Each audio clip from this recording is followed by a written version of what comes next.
There are moments in life, silent and profound, when the world around us seems to press in with an unbearable weight. Perhaps it is the cold indifference of a vast universe, or the sharp sting of an injustice we witness, or the quiet despair of a system that diminishes human dignity. In such moments, a subtle shift occurs within us.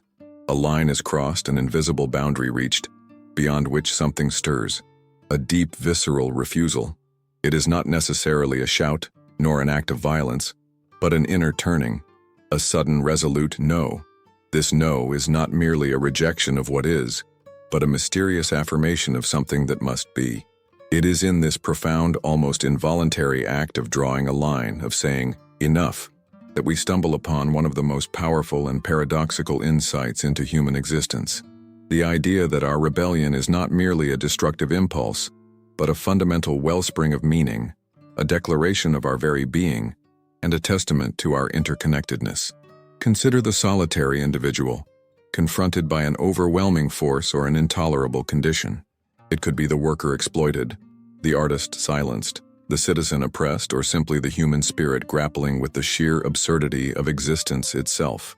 For a time, perhaps, there is acquiescence, a resignation to the inevitable.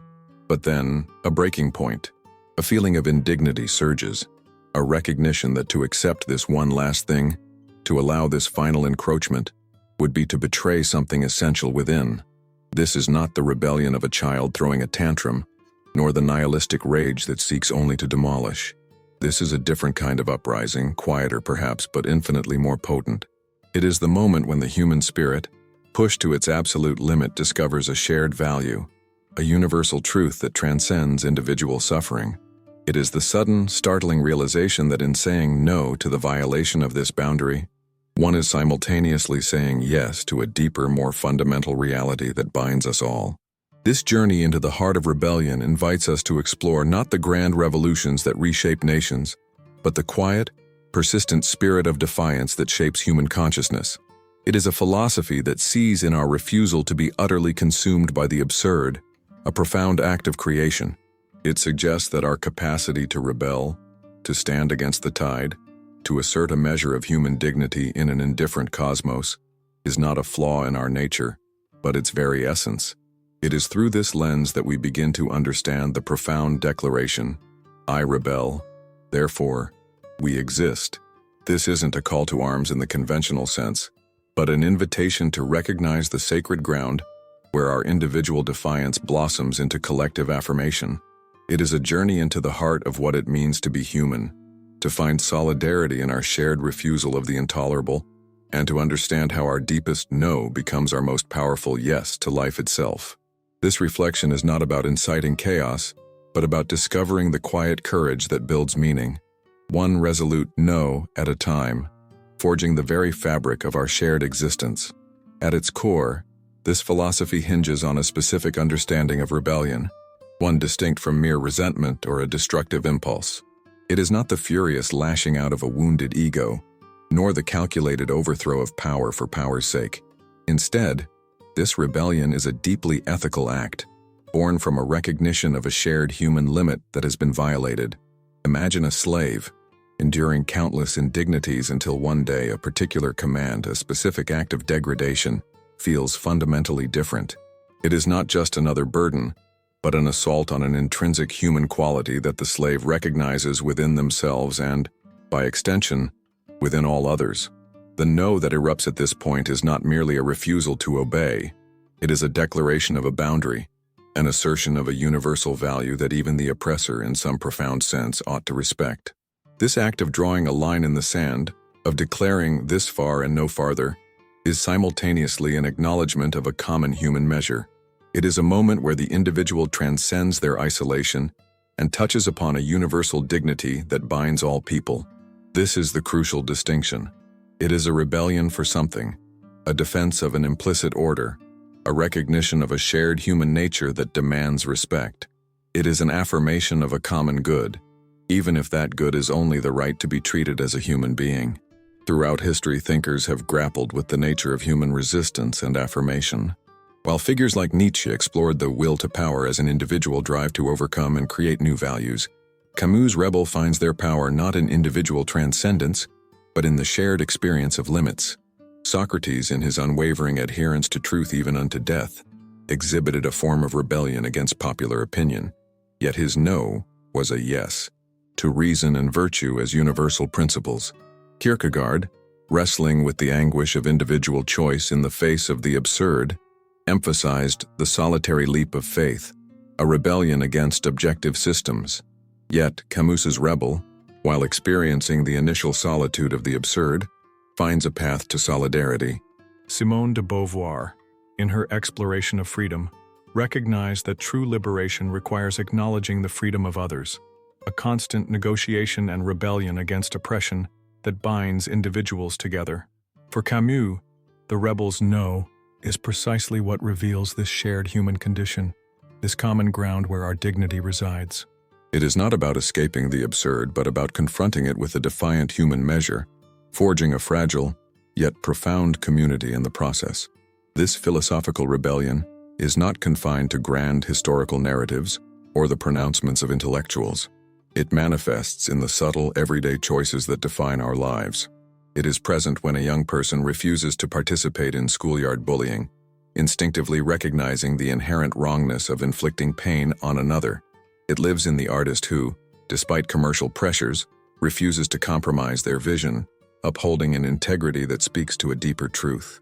We see it in the quiet activist who, faced with systemic injustice, chooses to speak out, to organize, to stand in solidarity, even when the odds are overwhelming. It is the moment we choose to protect the vulnerable, to defend the voiceless, to honor a promise, or to simply be honest when dishonesty would be easier. These are not acts of destruction, but acts of creation, creating a space for truth, for compassion, for justice. They are moments when we, as individuals, align ourselves with a universal human value, often without conscious thought, propelled by an inner imperative that refuses to be silenced. This rebellion is the wellspring of our moral compass, the quiet engine of progress, and the enduring testament to our capacity for shared humanity in a world that often seems intent on denying it. Now pause for a moment and turn inward. Consider your own life. Have there been instances, perhaps small, perhaps profound, where you felt that distinct inner no rise within you? What was the boundary that was being threatened? What was the value, unspoken yet deeply felt, that you instinctively sought to defend? Was it your integrity, the dignity of another, a principle you held dear, or simply the fundamental right to exist without being diminished? Reflect on those moments when you drew a line, when you refused to compromise, when you felt an undeniable surge of conviction that demanded a stand. What did that refusal feel like? Did it feel isolating? Or did it, paradoxically, connect you to a larger sense of what it means to be human? How do these acts of rebellion, big or small, define who you are? Do they shape your decisions, your relationships, your understanding of justice and compassion? This is not about seeking conflict, but about recognizing the quiet power of your own moral compass, the inherent capacity within you to say no to what diminishes life, and in doing so, to affirm the very essence of your being and your connection to all others. In the end, Camus' Rebel offers us more than a philosophy. It offers a way of living. It teaches us that to rebel is not to seek a perfect world, but to refuse to tolerate an utterly unjust one.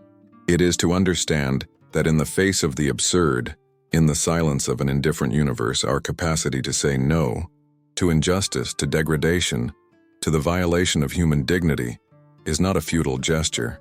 On the contrary, it is the very act that creates meaning, that carves out a space for human value, and that binds us together in a shared, fragile, yet profoundly beautiful solidarity.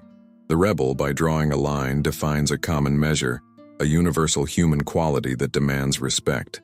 This act of defiance transforms the world not by destroying it, but by infusing it with a sense of justice, a recognition of limits, and a profound affirmation of our collective existence. The true rebellion, then, is not the pursuit of an ideal, but the relentless defense of a shared humanity. It is the quiet, courageous act of saying, "I rebel, therefore we exist." And in that simple, resolute declaration, we find not despair, but the enduring source of our dignity, our purpose, and our deepest connection to one another. What then is the no that calls you to affirm a deeper yes? While the spontaneous refusal of the Camusian rebel carves out a space for shared humanity, other philosophical currents illuminate distinct pathways through which defiance becomes a profound affirmation. Consider, for instance, the radical existentialism of Jean-Paul Sartre. For Sartre, the primary act of rebellion is not against an external oppressor, but against what he termed bad faith, the insidious tendency to deny our absolute freedom and responsibility. When we adopt roles, conform to expectations, or pretend that our choices are determined by circumstances beyond our control, we are living in bad faith. The authentic no in this framework is a rejection of such self-deception. It is a resolute refusal to be defined by anything other than our own continuous choices, a stark realization that we are condemned to be free. This type of rebellion, therefore, is an act of relentless self-creation, a defiant yes to our individual authorship of meaning in a world devoid of inherent purpose. It asserts that our essence is not given, but perpetually formed through our actions, making each conscious choice an affirmation of our unique being. This perspective shifts the locus of rebellion from the collective boundary to the individual's inner landscape, emphasizing the constant, often agonizing work of forging an authentic self. Furthermore, a strikingly different form of internal resistance emerges from the ancient wisdom of Stoicism. Philosophers like Epictetus and Marcus Aurelius championed a profound detachment from external events, recognizing that while we cannot control the world around us, we retain absolute dominion over our inner responses. Here, the defiant no is directed not at an unjust regime, but at the power of external misfortune, fleeting pleasures, or societal judgments to disturb our equanimity. It is a rebellion against emotional servitude, a refusal to be enslaved by passions, anxieties, or the whims of fate. By cultivating an inner citadel of reason and virtue, the Stoic affirms their psychological sovereignty. This is not passive resignation, but an active, disciplined defiance of whatever seeks to perturb one's inner peace.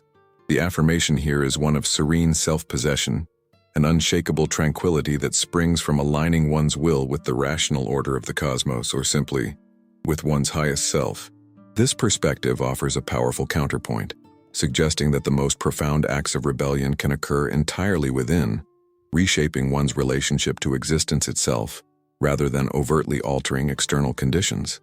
Building upon these individualistic notions, other intellectual traditions underscore a more communal dimension of rebellious affirmation, distinct from Camus' initial premise of shared human limits.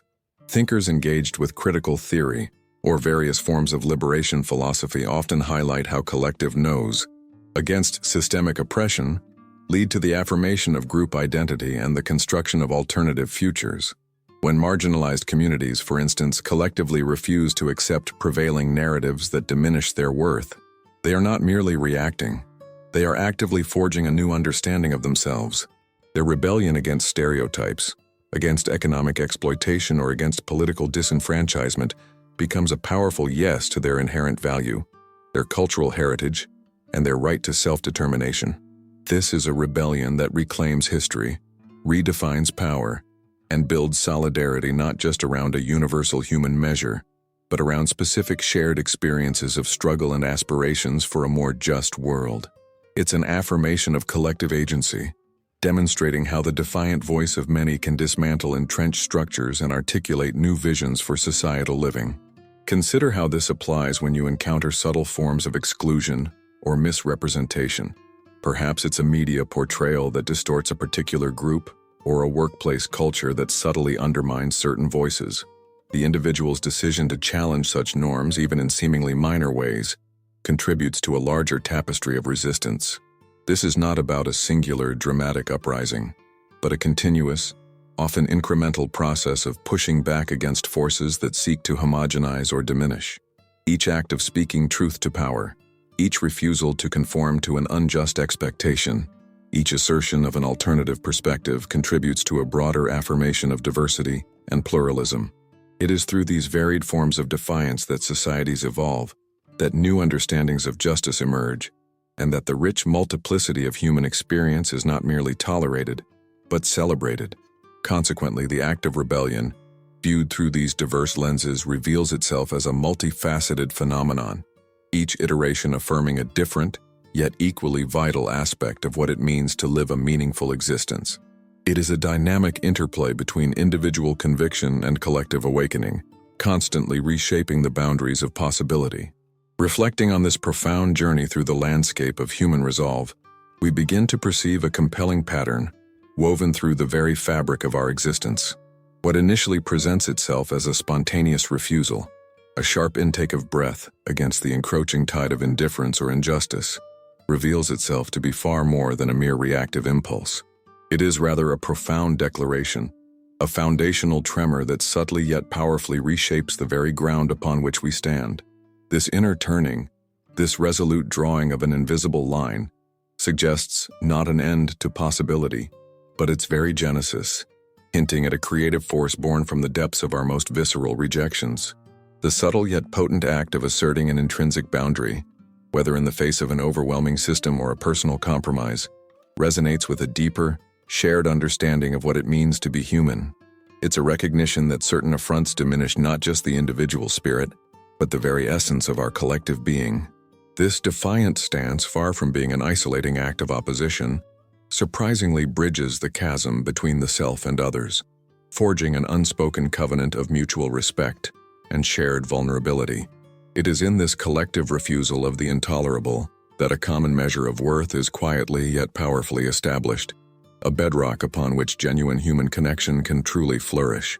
This enduring spirit of non-acquiescence, therefore, extends beyond overt resistance, permeating the very architecture of our inner lives. It manifests as a steadfast commitment to authoring one's own narrative, an unwavering refusal to yield to predetermined roles or the subtle tyrannies of the mind. In this sense, the most profound acts of rebellion can occur within the quiet sanctuary of consciousness, a continuous sculpting of the self against the relentless currents of external pressure and internal complacency. It is a testament to the unyielding human capacity to define, rather than merely be defined by, circumstance, to cultivate an inner sovereignty that remains unshaken even when the external world threatens to unravel. Indeed, what emerges from these diverse expressions of defiance is a vibrant, intricate tapestry of human flourishing, continuously being rewoven and strengthened. Each thread, whether it signifies a defense of shared dignity, an assertion of individual freedom, or a quiet reclamation of inner peace, contributes indispensably to a larger, more resilient whole. It is through this continuous, often incremental pushing against the edges of what is deemed acceptable, this persistent questioning of the given, that societies evolve, that new understandings of justice are forged, and that the rich multiplicity of human experience is not merely tolerated, but actively celebrated as essential to our collective richness. This isn't a destructive impulse, but a profound, generative energy that shapes and reshapes our collective journey toward a more authentic and humane existence. As we pivot towards the final reflection, consider how these powerful currents converge, illuminating a path not of resignation but of empowered and deeply meaningful engagement. The persistent pulse of human defiance in its myriad forms reveals itself as an indispensable catalyst for meaning and connection, a vital spark that ignites our deepest sense of purpose. It suggests that our most resolute no is paradoxically the very conduit through which we articulate our most resonant yes to life, to humanity, and to the ongoing co-creation of a world worthy of our shared existence. This journey has perhaps opened our eyes to the quiet, persistent courage that resides not just in grand gestures, but in the everyday acts of integrity and affirmation within each of us, waiting to uphold what is most vital and true. The journey through the intricate landscape of human defiance reveals a truth far more profound than mere opposition. It unearths a fundamental paradox at the heart of our existence, that the most resounding no we utter, whether whispered in quiet conviction or proclaimed with fervent passion, is simultaneously our most powerful and essential yes to life itself. This is not a yes of blind acceptance nor a passive surrender to fate, but an active, creative affirmation that springs forth from the very act of drawing a line, of refusing to tolerate what diminishes our shared humanity. It is in this defiant stance that we do not merely react to the world, but actively participate in its ongoing creation, shaping its contours with the force of our ethical will. The rebellion we have explored is not a call to perpetual unrest or nihilistic destruction. It is, rather, a profound testament to our innate capacity for valuation, When we instinctively recoil from injustice, when we refuse to compromise our integrity, when we stand in solidarity with the vulnerable, we are not simply expressing discontent. We are in those very moments articulating a deeper, often unspoken understanding of what should be. We are asserting a universal measure of dignity, a foundational principle of respect that transcends individual differences and binds us into a collective consciousness. This act of drawing a boundary, of declaring this far and no farther, is the crucible in which our shared values are forged and reaffirmed, transforming individual conviction into a communal anchor in an often turbulent world. It is the recognition that my refusal to be dehumanized is inextricably linked to your right to be seen, heard, and respected, weaving an unbreakable thread of solidarity through the tapestry of human experience. This potent force of affirmation manifests not solely in grand, visible uprisings, but in the countless, often unseen acts of integrity that punctuate our daily lives.